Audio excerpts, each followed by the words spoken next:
Hi, and welcome to Dog Fostering 101. I'm Jackie Adams, foster mom and learning and development professional.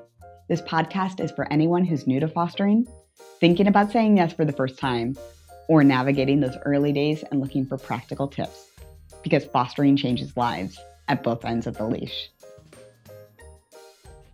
Hey friends, welcome back to Foster Fast Tracks, where we take one topic and break it down in a way that's practical, honest, and doable. I want to start today with why this conversation matters so much, because one of the most common reasons people step away from fostering isn't lack of love, time, or commitment. It's the quiet belief that they're failing, even when they're not. So many fosters reach a point where they think, I'm doing everything I'm supposed to do, so why doesn't this feel successful?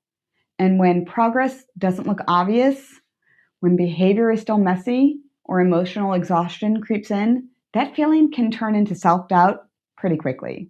And just to say this out loud right from the start, it's completely possible to care deeply about a foster dog and still feel discouraged, depleted, or unsure. Those emotions aren't opposite. Research actually shows they often show up together. Feeling conflicted doesn't mean you're doing this wrong. Here's something that's really important: that many of the experiences we interpret as failure are actually normal and often expected parts of foster care. One of the biggest traps we fall into is measuring success almost entirely through visible behavior change. Is the dog walking nicely yet? Are they calm around strangers? Are they fixed? But research shows that behavior is often the last thing to shift, not the first. In fact, studies summarized by Maddie's Fund compared dogs who stayed in shelters with dogs who went into foster homes and found that within just 7 days, dogs in foster care showed significant improvements in 17 out of about 21 welfare and behavior measures.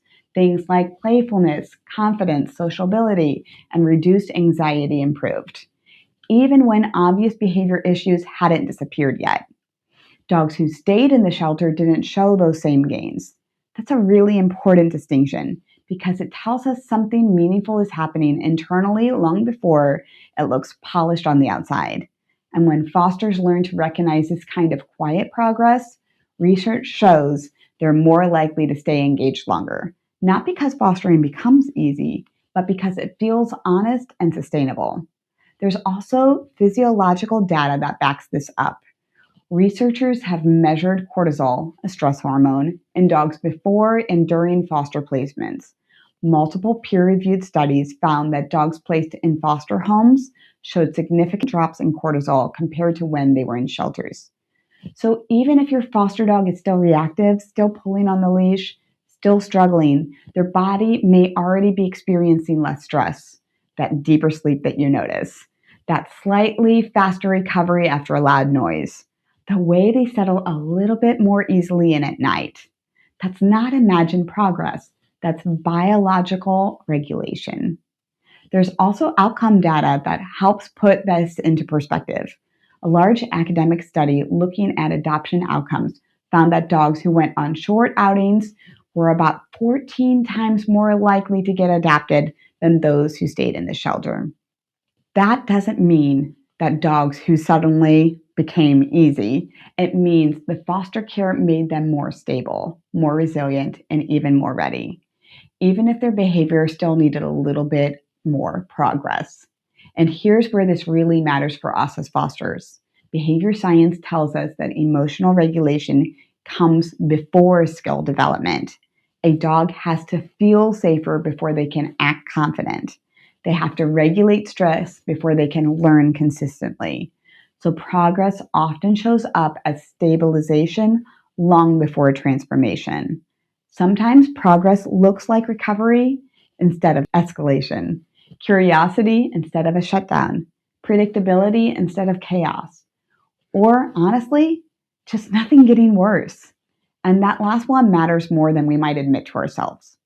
It's important to remember that outcomes are shaped by a lot of factors we don't control: history, genetics, early experiences, timing. Foster care creates opportunity, not guarantees.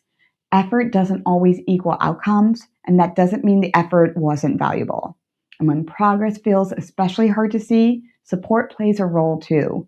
Research shows that when fosters lack clear communication, guidance, or backup, even normal challenges can feel heavier, not because a foster is doing anything wrong, because they're simply carrying that weight alone. So here's one simple thing you can try this week.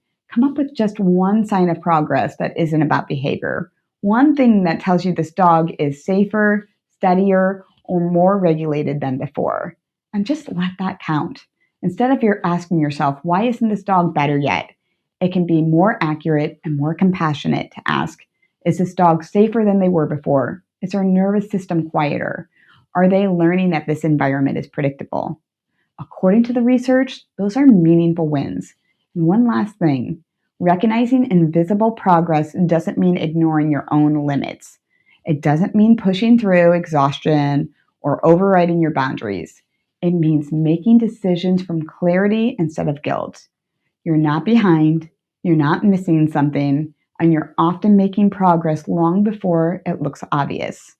Thanks for joining us for this Foster Fast Track episode. Now go snuggle a pup and have a great day.